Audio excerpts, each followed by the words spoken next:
They call you quiet, intense, strange. You speak, and conversations shift. Not because you're wrong, but because you're real. You see patterns others ignore. You ask questions no one else dares to voice. And with time, people fade away. They bond over gossip and groupthink, while you're caught in thoughts that spiral deeper. Life, mortality, truth. You learn to fake it. You laugh at the right times, not at empty phrases. But beneath the surface, there's dissonance. You feel like an outsider among your own species. And slowly, the question forms, is there something wrong with me?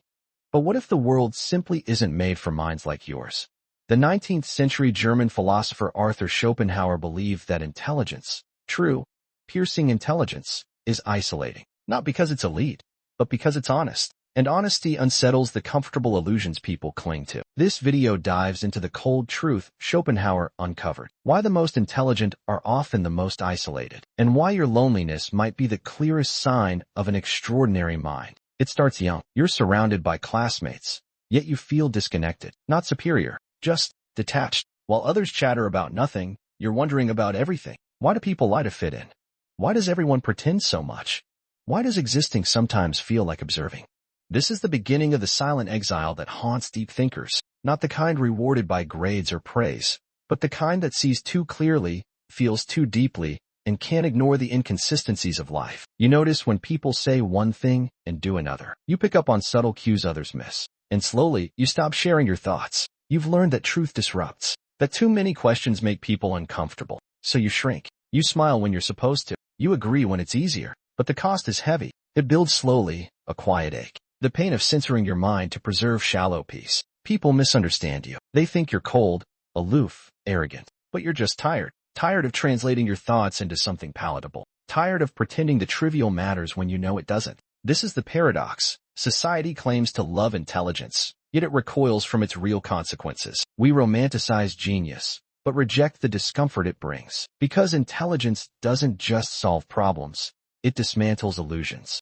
You become too observant for small talk, too honest for superficial friendships, too self-aware to fully relax. And the emotional toll is real. You find yourself in crowds yet feel unseen. You crave connection, but not the scripted kind. You want depth, truth, someone who doesn't just hear you, but understands you. But that person rarely shows up. So you wonder again, is it me?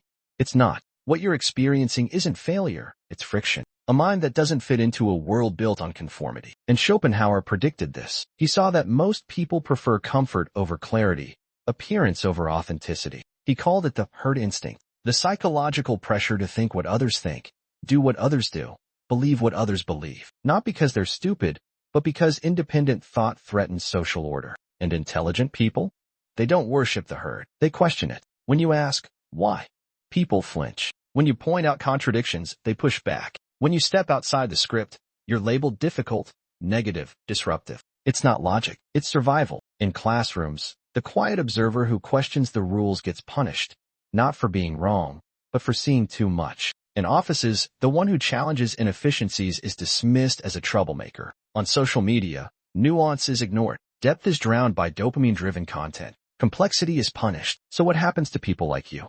You adapt. You learn to dim your light to avoid attention. You soften your speech. You water down your thoughts. You create a version of yourself that's digestible, acceptable. But behind that mask is weight. The weight of unused potential, of thoughts left unsaid, of truths buried to preserve comfort. This is the quiet tragedy of high intelligence. Society doesn't cultivate it. It suppresses it. It rewards performance, not perception. Obedience, not originality. Conformity, not curiosity. And in the process, the brightest minds become the most silent. You feel this, that aching sense that the world wants you, but not all of you. It wants your talent, not your honesty. Your work, not your truth. Your ideas, only if they don't disrupt the narrative. So you hide, not out of weakness, but out of necessity.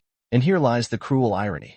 Society silences the very people it needs most. The ones who could see beyond the moment, who could reshape stale systems, who could challenge false beliefs. But only if they were allowed to speak. Schopenhauer believed that this suffering wasn't meaningless, that the loneliness you feel is not a defect, it's evidence. Evidence of awareness, of consciousness, of seeing through the veil. Yes, it's isolating, but it's also real. He didn't offer easy hope. He believed life was suffering, that the more awake you are, the more pain you feel. But he also believed that in suffering, there is clarity, a kind of honesty that transcends comfort. To be truly intelligent, Schopenhauer suggested, is to walk a path few can understand. It is to live with eyes wide open, to resist illusion, even when it's lonely, even when it hurts. And maybe that's not a curse. Maybe it's your calling. Because while others seek to belong, you seek to understand. While others escape into noise, you sit with silence. While others avoid truth, you pursue it relentlessly. And yes, that pursuit is painful, but it's also rare.